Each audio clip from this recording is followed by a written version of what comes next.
You're ready. Morning, guys.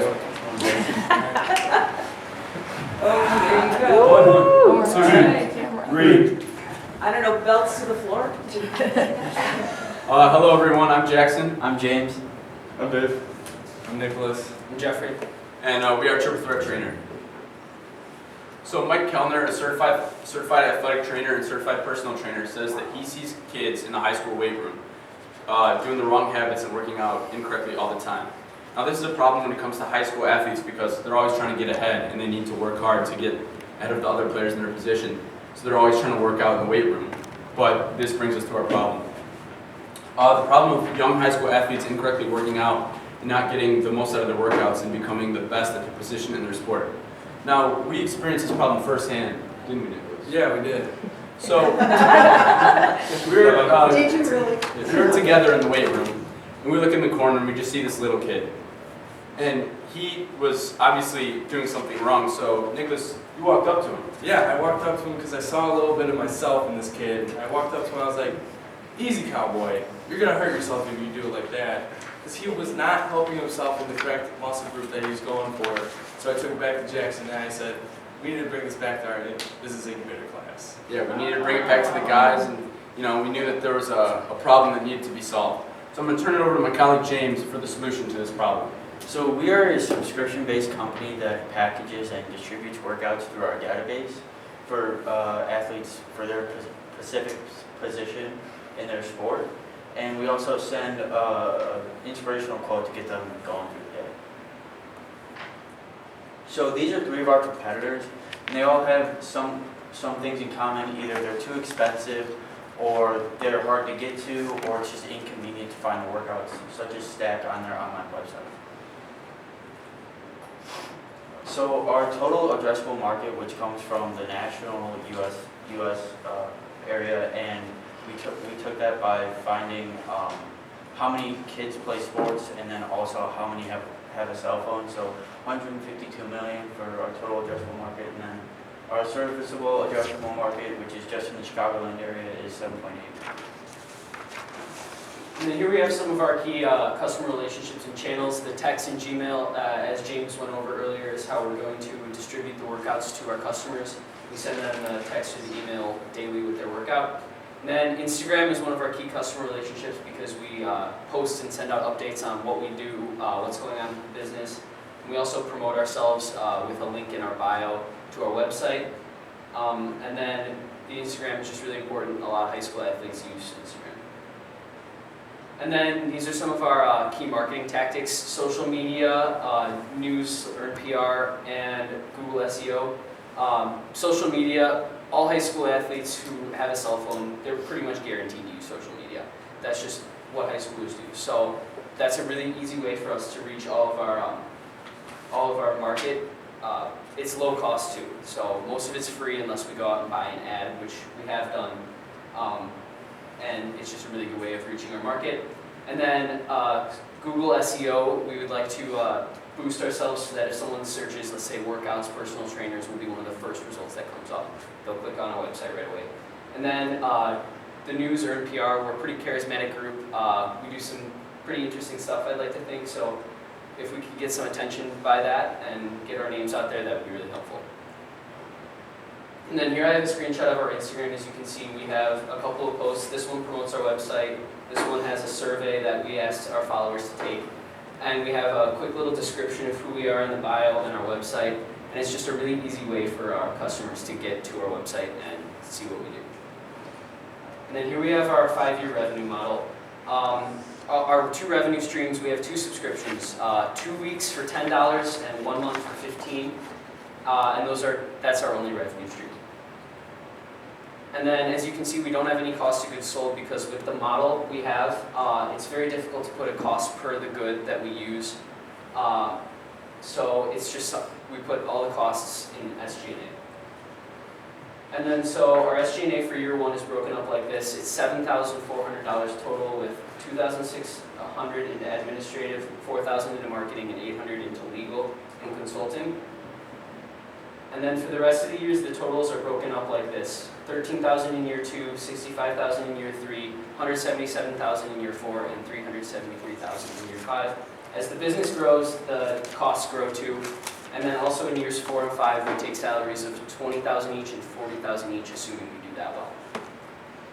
So we ran a concierge MVP, and for that, we went around our high school and asked athletes what sport they played and if they're interested in a 1-week free trial of workouts. And those workouts came from Stack, who provides free workouts. And we asked them early on in the year if we could use the workouts just for our database. And with that, we also had advertising on Instagram, as Jeffrey mentioned earlier, and we paid for a couple months of that to expand our company to more local athletes in the area. So also during our MVP, we struggled a little bit with people finding out who we are and what we do. So my teammate James sent out an entire group message to the entire football team here at the high school, which we gained about 100 page visits from our team also, and then we had a 25% bounce rate. Also during the MVP, one of our customers is our running back at the high school. We got some good positive feedback from him, but one thing that he said during the MVP was he was not getting enough speed and agility drills. Instead, we gave him more like weight stuff and like bench press and stuff like that. So we had to give them more speed and agility drills. And also we talked to many of our customers, and they said they would rather spend $15 rather than $20 because it's more cost effective to them. All right, so today we're going to be asking for $10,500 from UD investors. We're going to be using the $10,500 for marketing, purchasing content, and legal fees with a liquidity cushion. So for marketing, we need to make sure that Triple Threat Trainer becomes a common name, hopefully as far as nationwide. So we're going to need about $6,000 for that. Purchasing content is also very important so that our database can grow and we can get our users new, fresh workouts so that they don't get bored and they keep coming back. That will be $1,000 of the money. And then since Triple Threat Trainer is a pretty unique name and logo, we only need $500 for legal fees. And then the $3,000 liquidity cushion is just to be safe. The $10,500 will give 12% of the company based on a post-money valuation of $87,000. So the exit strategy is to sell to Bold Athletics for $550,000. They're one of our competitors. This would be after year 5, and it would give an IRR of 55.8%, as well as a big money multiple of 8.5 times.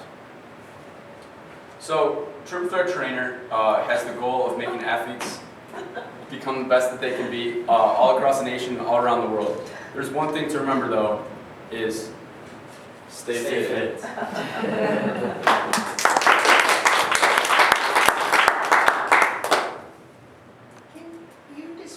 Help me understand what the actual product is more. So That part I kind of. We're a didn't service. understand. We have a database of workouts, and we distribute them to, let's say, we have a running back that comes in. Do you have a sample one to show by any chance? Or Uh, is it a video or is it a It's PDF like a- or? Jackson, go back. Yeah, I can go back. Yeah, that's the only part I. Is it a workout of the day? Yeah. Yeah. Like And we it's- give multiple You said workouts it's for. tailored towards the individual. How do you tailor it towards, So we take their position and their sport. Instead of it just being a general workout, we make sure that they get, if you're a lineman, that you get explosiveness instead of like you're working on agility stuff. Because you, as a lineman, you don't have to exactly be so fast. So you're limiting this to student athletes with cell phones? Well, Yeah. why wouldn't you say, hey, I might want to get a workout a day? Why would you appeal to everybody? I mean, there's really no reason not to. Just the main target market would be high school athletes, Just because they're They're- accessible? they want to work out, they want to get better at their sport, they have a lot of drive, and it's a very large market, so that's why we're going after that. I'm having a hard time understanding the value of this. Is it intended to be a reminder to somebody? Or, I mean, are they giving feedback that they accomplished this and reporting on, their fitness level? You're assuming they know how to do all those correctly. So that's what I'm missing what the value is for $15 a month. We give them their personal workout, and then if they need me help, if they don't know how to do the exercise, we can send them links to videos on YouTube showing how to do the workouts and stuff like It's the that. basic value to help Cara, and maybe help me understand it, that you're giving a rotation of different, you know, things you need to do every day, routines, that will work different zones of your body, and when they string it Yeah, together, I get that. it's like a personal trainer, only it's I see. the. It's Workout. a personal trainer Every- without the person. Every And- fitness because it's, magazine's got a workout, And like at least 2 or 3. the trainer is gonna be like, we didn't mention it, but it could be up to like $400 a month, because like, it could be $40 for an hour, and that just adds up. Yeah, but that's to abuse you. So big question on whether or not people pay $15 for it. That's. What did you find out about that to give us confidence? I mean, it's pretty obvious that somebody would rather pay 15 than 20, but what exactly did they tell you around that? David, I think that was your comment about that. Oh yeah, so we got a couple of free trials that they signed up for, and they told us that they enjoyed it a lot, and the only thing that they didn't like about it was from the running back guy, said that he didn't like How many free trials did you give away? How do they feed back to you? Via cell phone response? We had a survey to fill out once they were done with the free trial. Yeah, but let's say you got an ongoing subscription, the guy wants to change for some other reason to a different exercise. Do they go into a website or something and say, I want to do more speed drills? Or The website is where they sign up, and then the company is driven through text and email, so whether we're delivering the workouts through text or email, they can just respond, reply, just with the I have a question regarding the experience. Did your customers rate the different workouts, and did they talk about, they were able to stay with it and were more motivated? Were they able to stay on task, basically, of doing workouts every other day, every day, whatever? See better results. Better experience with you guys than to try to do it alone? Help me out in terms of that. Right, it provides them a more specific workout rather than like looking up just random workouts and Yeah. stuff. So yes, they did like it more than just their regular Right. workout routine, because they weren't really, more of it was them just working out, not getting their like. So more of it, you're saying, is correct workouts, Correct. appropriate workouts Exactly. versus, it's just that I know that when I've got my buddy, we are accountable to each other, and we show up at 5:40 a.m. every time for the workouts. But when we are not accountable to each other, too full to do. So I can see the potential of this in essence being a motivational way to hold someone to account. So from a messaging perspective, did you guys explore that at all, or think about that? So are you saying we could do something like maybe we could text them, hey, you're upcoming on maybe some leaderboard that we have, and then, Yeah, Some try and reach accountability as opposed number to- one for this week, and then. that's positive. Can we go back to the question about, you got that answer? Yeah. I mean, it's an idea. So, how many free trials were there? You gave away free trials for 7 days. How many people? Yeah, we had 4 people sign up for free trials. Okay. Okay. Do you think that that's a big enough sample to evaluate this? And why did you only have 4 if you were giving it away? Did you try to get more? You had Yeah, we 56 did. people. You had 56 people go to your website, and only 4 said, "I'll take it." And by the way, I'll take it, and I'll pay you nothing. Right, well, when we talked to the football guys, they said they were fine with doing what they were doing with the football coaches, but we did find a couple of players that wanted to try something new to see what would work better. So So that's where your 4 that's came where from? the It's interesting. I wonder if there's a learning in there that if you're selling this to student athletes that are already involved in a team, that the team is providing this type Right. of service, and this actually might be a really nice program for the person that wants to stay in shape but it's not part of a team. Right, or the ones that didn't make the team. It's more of like an off-season, Right. not during season. Yeah, Or that's somebody what just it wants to go to the health center and work out, and give them a. And not, yeah, it's like, I hate going to the driving range for golf when I don't know what I'm doing, because it's like I'm working on old habits. They probably wouldn't let you do it, but I belong to the Good Shepherd Health Club, and, you know, I tend to go and do the same thing every day, which is obviously not good for you. But you could go to a health club and put up a sign or something and have people subscribe through there. So, I know our health club discourages that, but, so this is about the target market. Right. Did It's you do very- anything to try to experiment with outside of student athletes? Because that's a very narrow market, and I mean, it's where you originally We started. stuck with high school athletes because that's what we like know as all of us and through all athletes. We're able to connect with that market more than like an adult. We would really be able to connect as much with that market. But let's build on that, because in about a week, you're gonna have another potential target market that you can relate to, and that's all these high school graduates who, building on Michael's idea, are no longer going to have a team, basically motivating them, but yet they don't probably want to become marshmallows their first year in college, right? So that may be another. Right. Why are you you're kind of going after this geographically, right? Yeah. Well, why is that? I mean, It's there's, an online product. you send a text, can't you send people a text in anywhere in the world? And why do you have to just say we're going to start in this zip code and then go to this area and that area? Well, for the MVP specifically, it's easier to, I feel like, stay in touch with the people closer to you, like in your area. If someone far away signed up and then just kind of lost contact, we know that for sure. But you're not having any face-to-face contact with anyone, are you? We had with one of the.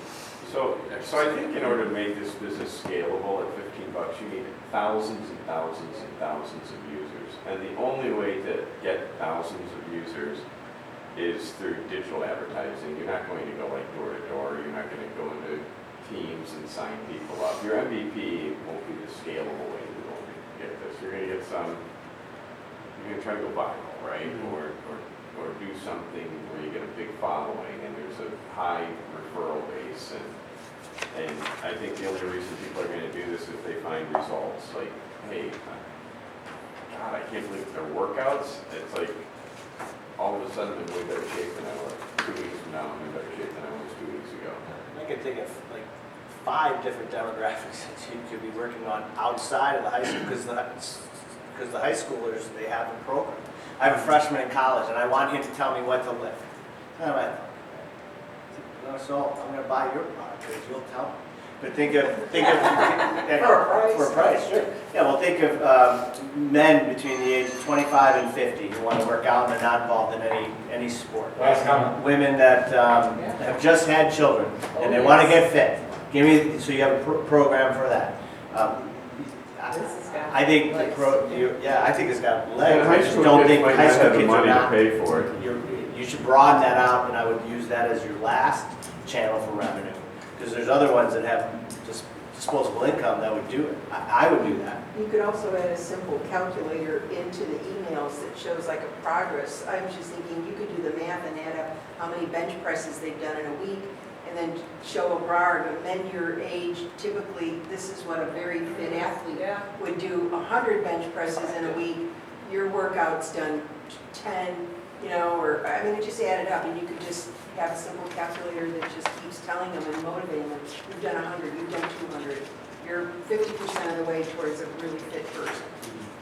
Kind of keep it. By the way, this is really common for entrepreneurs to start a business and target a target market that they know. Yes. They fall in love with that target market, and they think they put the blinders on. This target market, what I wish you would have done, and it's not too late by the way, is to have you have 10 or 12 different target markets and find out where this sticks. And it might not be, in fact, of the 4 people that tested it in your target market, you did find out that people already have a routine through their team. And can you really manage 2 workout routines, or is that actually destructive? Is that counterproductive to do 2 different routines? Because it screws around the recipe. But It would also, this is great for corporate wellness programs. yeah, I mean, That's you the big go to blow. an HR department, you It's the say, highest God, level. there's weight loss contests at corporations right Yes. now. People are so into this new wearable technology, and, they care about how many steps they're taking. This would be, this could become mandatory by a company that every employee must do it in order to keep their healthcare costs Right. down. I mean, can you imagine, you have a built-in audience. and copy the way CrossFit went crazy. Just do a CrossFit without brick and mortar. Yeah. And this is a virtual CrossFit. And do your own videos showing how to do them, because you guys, young, fit, do them, you could explain them, and put the videos on your own, but don't send them off of your website to another link. Keep them on your page, that builds up your SEO, Right. you know. Have you guys I done thought you could CrossFit do. at all? I've done a couple sessions. I mean, they have the thing called the WOD, the workout Yeah. day, right? This is what this is, Right. only it's the electronic version. So it's $15 a month and you get how many workouts? Usually 5 per, we will send you a workout based on how many times you ask for it. So if you ask for 3 times a week, we'll send you a workout for those 3 days you want. All right, guys, thank you. Opening to your presentation.